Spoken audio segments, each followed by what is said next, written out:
Okay, welcome back to Watch Darius TV, everybody. I'm back with another review, and this one is of You, Season 4, Episode 8. Where are you going? Where have you been? If you like the TV show You already know, like, comment, subscribe, and share this video for all things You on Netflix. So let's start with this review, okay? This episode was honestly one of the craziest episodes of this show that I've ever seen. Let me clear my throat 1 second. Excuse me. Anyway, like I was saying, this episode was probably one of the most insane episodes I've seen of this show in a long time. There was so many twists and turns going on that I didn't think was going to happen. I gotta say, this is probably one of the best seasons of the show so far. Wow, I was not expecting. I just always find some way to keep reinventing this show.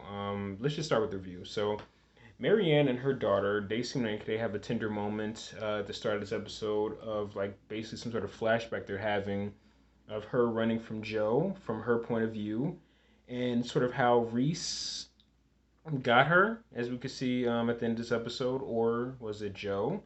The show has like this sort of new intro in this episode, so I don't know if that's going to be a continuation or if it was just going to be only for this episode, but sort of like a new dang, my throat is new intro for this show, basically. So I don't know if that was just for this episode or is going to continue, but yeah, that was a new intro. Joe was really Reese this whole time.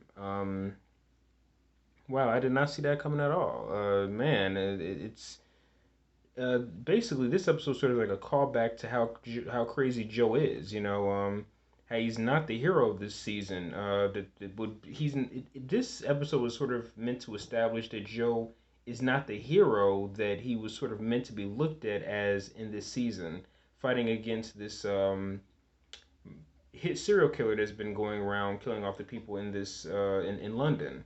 He's actually been the crazy one, it seems like, this whole time, which is a very interesting callback to sort of remind us that Joe is not exactly a good guy. I like how they did that. Joe pretty much has been holding her captive while watching videos of Reese this whole time. That's what Joe's been doing with Marianne. Marianne is drugged while she's with Joe, and Joe has been, keeping her there basically since I believe the early parts of this season. This episode is sort of like is I guess taken from her perspective, which is interesting. I like that they did something different. This episode showed it from the perspective of somebody else. And I guess it's sort of like a slight prequel showing what's been going on. I'm guessing before the season started, I believe, or basically during the season. I'm not sure what it is, but I like that. That was a really interesting turn that they did. Kind of like what M Night Shyamalan says. What a twist! I did not think that Joe was going to be sort of making up Reese out of his own head. I honestly had no clue that was going to happen. I don't mean to keep bringing up the TV show Dexter, but in one of the seasons they have something similar to this type of storyline, and I'm not gonna really say for anybody that want to watch the show Dexter, but wow, man, I didn't. Wow, Joe has made another cage, as we can see in this episode. At first, I thought it was Reese just copying off of Joe, like he probably may have bought or made his own cage to mimic Joe, but actually, Reese has been Joe the whole time. Holy crap! Joe feels bad about putting Mary in a cage, and I guess so he sort of becomes Reese, this writer that he likes. He sort of just copies him, and he basically sort of just copies the writer who he seems like he wants to be on some weird Tyler Durden Fight Club type stuff going on. I would not have thought that was gonna happen. I was wow. Joe is a little bit colder ever since he sort of decided to have a mental breakdown and turn himself into Reese. So she is a recovering drug addict, and he tempts her with some drugs, some prescription drugs. The show makes Joe sort of the villain again, and I'm here for it. Instead of just sort of making us forget about all the crazy stuff he did earlier in the series, yes, let's remind the audience that he is indeed a villain. This dude's a killer, all of that. So I like that they're making it be known that he is reminding us that he's a villain again. She's reading to her, and basically throughout this sort of episode, I guess she's in her head reading to her daughter, and her daughter is giving her advice on how to deal with Joe. So I kind of like that whole touch they did in this episode. Like I said, I just love the fact that they're making Joe a villain again because I hope they weren't going to do nothing cheesy like he was going to become redeemed, like all the other crazy stuff was just forgotten. Like this dude has mental issues. So I like how they did that. I really have no clue where this season's going to go or the next season. Marianne tries to kill Joe with kindness, to sort of get her out of this, cell. It doesn't work, and we see Joe pretty much has a split personality. Shout out to Cassidy's first album; it was called Split Personality. But anyway, instead of Marianne sort of being on a train and getting away from Joe, instead this whole time she's been in a cage this whole season, and she is now on the verge of pretty much starving in this cage because I guess he must have forgot about her, or he just left her in this cage, and now she's beginning to hallucinate. So we don't know how long, as if she could have been in this place for several weeks. And then Nadia shows up, her saving grace, so that's pretty good. We see her in this episode. And Reese tells Joe that he's been going insane, basically, and for a while now. And Reese really is an imaginary friend. And Joe pretty much killed the writer that he looked up to at the end of the previous episode. Wow. I stupidly thought that Reese had a twin brother, or some type of doppelganger, but this whole time he just killed the guy that he's been warring with. It was actually somebody who he looked up to. So, wow. Joe finds out he really is pretty much a schizo, and it definitely kind of gives me some vibes like that high tension movie that came out years ago. That because man, I did not see that coming at all. I love it when a TV show has some really good twists and turns, and I really did not see this coming. That this whole time that Joe just had a mental breakdown and he became the Eat the Rich killer. I would not have thought that. I don't know what else to really say. At the party, he was pretty much talking to himself. I like how they had the killer be unknown, even though I already had a feeling it was going to be Reese. Then we find out that Reese wasn't the killer and that Reese was a good guy. That basically Joe just sort of was stalking him instead of, typically stalking women. He stalked a guy that he looked up to. And now that guy is a ghost inside Joe's mind. I I got to give it props to the writers. I like that. And I would not have thought that was going to happen. Now, Ghost Reese tells Joe he pretty much killed everybody. He's been the killer this whole time. It brings the show back to its origins that, Joe indeed is crazy and this dude's a killer. So, man, makes you be like, where is Dexter when you need him? I mean, holy crap, this dude's insane. Now Joe has to remember where he left Marianne. That's the whole thing he's doing this episode, trying to remember because his brain is just completely it just left and went back to America or something because he clearly lost his mind.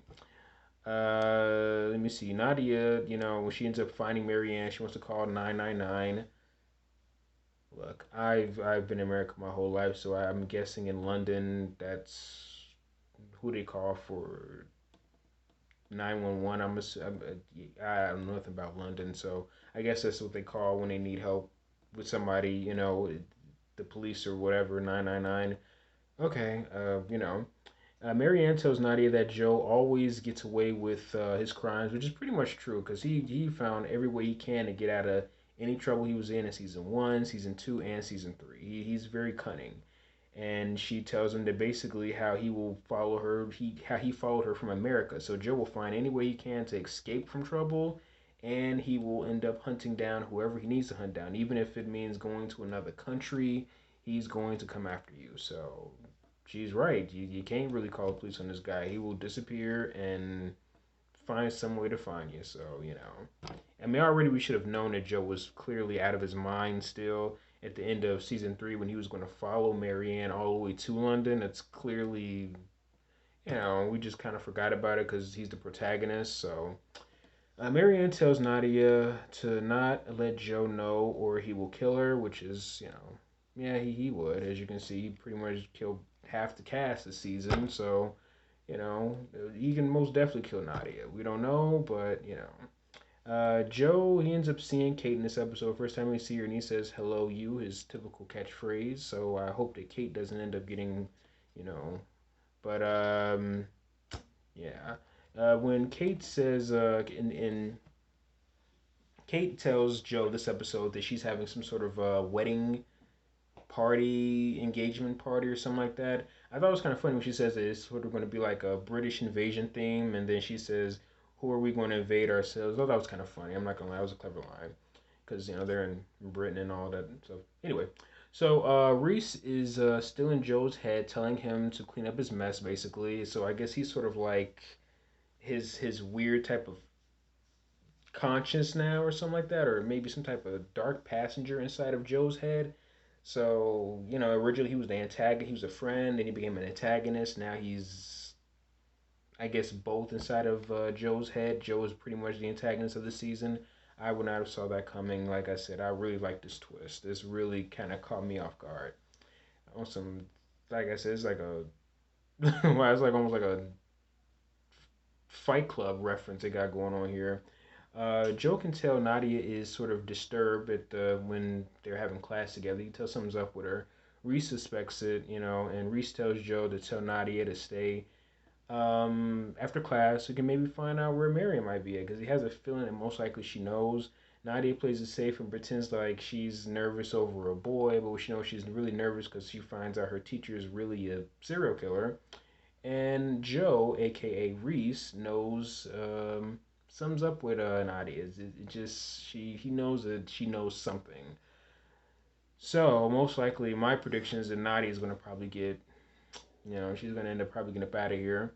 And Kate tells Phoebe to pretty much get a prenup, but Adam has other things planned. So they're back sort of in a relationship, and Kate is trying her best to help this airhead out, but Phoebe is clearly not listening. So if she don't sign a prenup, yeah, he's gonna end up pretty much getting half of everything that Phoebe gets.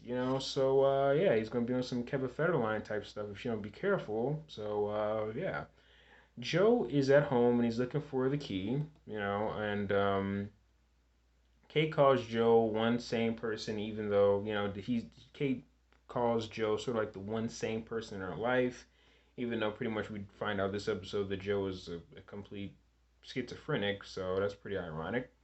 Reese helps Joe find out that he was obsessed with Reese this whole time, and his obsession helps him to be able to find where he left Marion at, because he completely forgot.